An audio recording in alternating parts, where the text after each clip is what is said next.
আসসালামু আলাইকুম প্রিয় দর্শক, আপনাদের সাথে শেয়ার করব আমি কিভাবে মশলাটি ব্ল্যাক তৈরি করি। এর আগে মশলাটি গ্রিন তৈরি করেছি, এবার ভালোভাবে ব্লেন্ড করে নেব।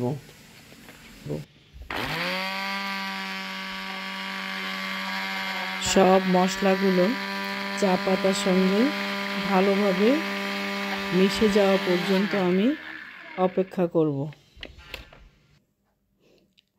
আমার সব মশলা ভালোভাবে চা পাতার সঙ্গে ব্লেন্ড হয়েছে কি না একটি চামচ দিয়ে আমি দেখে নিচ্ছি মশলাগুলো ভালোভাবে মিশেছে কি না। হ্যাঁ, মশলাগুলো ভালোভাবে চা পাতার সঙ্গে ব্লেন্ড হয়েছে। এবার আমি নামিয়ে নেব। এখন বাকি সব মশলাগুলো পুনরায় ব্লেন্ড করে নিয়েছি। এর মধ্যে সবুজ চা পাতা দিয়ে ব্লেন্ড করে নিলাম। এবারে প্লেটে ঢেলে আলাদা আলাদা ট্রেতে দিয়ে পাতলা করে রোদে শুকিয়ে নিব। কিছুক্ষণ শুকানোর পরে চুলার উপরে দিয়ে, যেন ট্রেটা সামান্য গরম থাকে, এজন্য চুলার আঁচ একদম কমিয়ে শুকিয়ে নিলাম।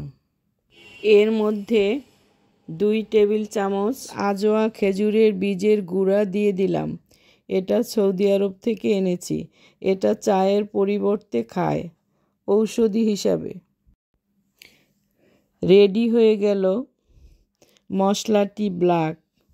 শুকনো বয়মে ভরে এয়ারটাইট করে রেখে দিব। মশলাটি অর্গানিক টি, শরীরকে সতেজ করে। চা বানানোর জন্য খাবার পানি নিয়ে নিলাম 3 কাপ। চুলায় দিয়ে ফুটে ওঠার পর 1 টেবিল চামচ চা পাতা দিয়ে 1 মিনিট জাল করে নামিয়ে নেব।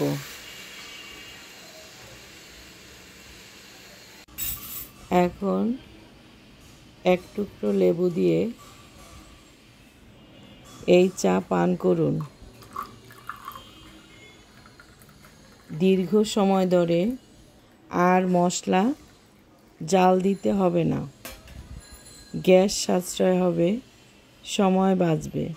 ঠান্ডা কাশি থেকে এই শীতে ভালো থাকবেন।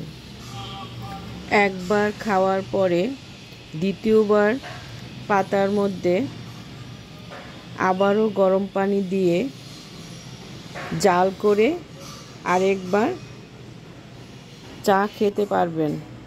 চা পান করলে ভাবনা চিন্তাকে স্বচ্ছ করে। আল্লাহ হাফেজ।